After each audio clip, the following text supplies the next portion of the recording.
In South Korea, the true crime genre has grown into a cultural phenomenon. Podcasts dissect unsolved mysteries.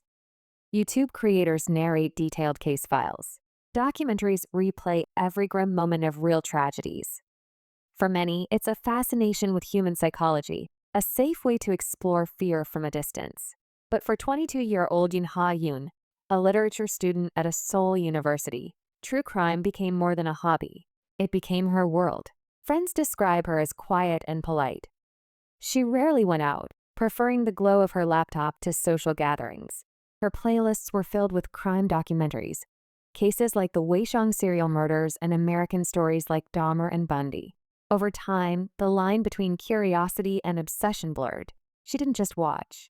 She studied.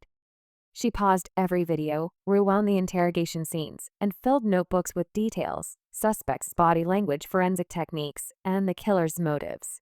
To her, it wasn't horror. It was method. Psychologists often warn that this level of immersion can desensitize the viewer. When violence becomes routine, empathy fades. For Ha-eun, crime stories became predictable puzzles rather than moral lessons. She wasn't scared anymore. She was curious. One day, she wrote in her private journal, "Every killer says they felt something when they did it. Control, freedom, clarity. What does that actually feel like?" That question marked the start of a dangerous shift, from fascination with crime to a desire to experience it. By her third year of university, Ha-eun's interests grew darker. She started creating her own profiles, fictional killers inspired by the cases she'd watched. But her writing wasn't creative expression. It was an experiment. She began noting how long crimes took, what time of night was safest, how police traced digital footprints. She wasn't fantasizing about victims. She was rehearsing control. In psychology, this process is known as identification drift, when an individual's admiration or fixation on a subject turns into mimicry. For those with emotional detachment or unresolved trauma, this drift can lead to dangerous imitation. Ha-eun had always felt invisible. Her parents, strict and distant, demanded academic perfection. Crime media gave her a sense of belonging. For the first time, she felt powerful, the observer, not the victim.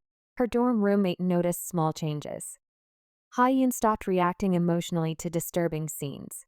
She began wearing dark clothing, avoided eye contact, and spent long hours journaling. Her notes became increasingly specific. No personal connection to victim. Clean, quick, controlled. Don't leave traces, don't panic. Each line blurred fiction and intent. Experts later described Ha-eun's transformation as a case study in media-triggered compulsion. The more she absorbed others' crimes, the more she built her own narrative, one where she would finally feel what her idols described.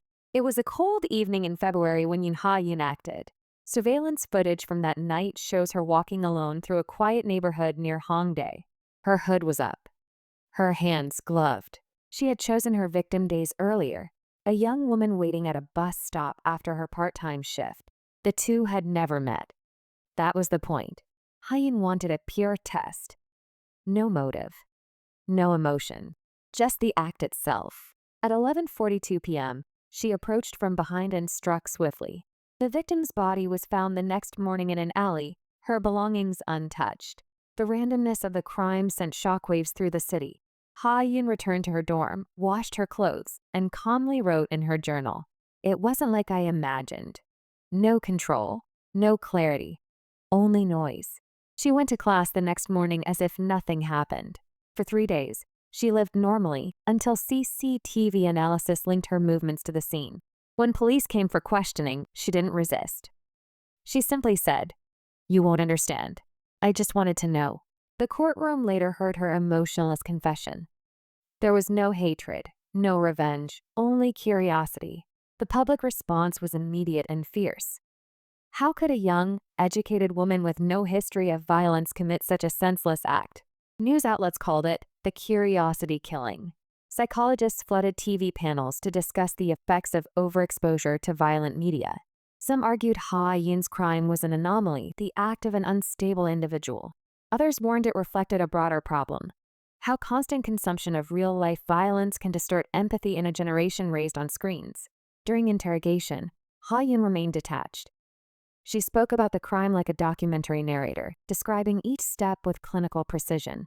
When asked if she regretted it, she replied, "I regret that it didn't teach me what I wanted to learn." Her lack of remorse became a symbol of how far desensitization can go. Online, debates erupted. Should true crime creators be held responsible for sensationalizing murder? Or was the problem deeper, a cultural fascination with the macabre that we fail to question? Experts emphasize that true crime can educate when framed responsibly, but when entertainment overshadows empathy, it can reinforce the idea that murder is merely a story, not a tragedy. In the end, Yoon Ha-eun was sentenced to life in prison. Her notebooks, filled with analyses and timelines, became evidence, not of brilliance, but of obsession. Her case is now studied in psychology and criminology classes across South Korea as a warning. It's not a story about a monster. It's about a human mind consumed by curiosity unchecked. True crime, at its best, can teach us about justice, empathy, and prevention. It helps us understand victims, not glorify perpetrators. But Ha-eun's descent shows how quickly education can turn into imitation when fascination becomes identity.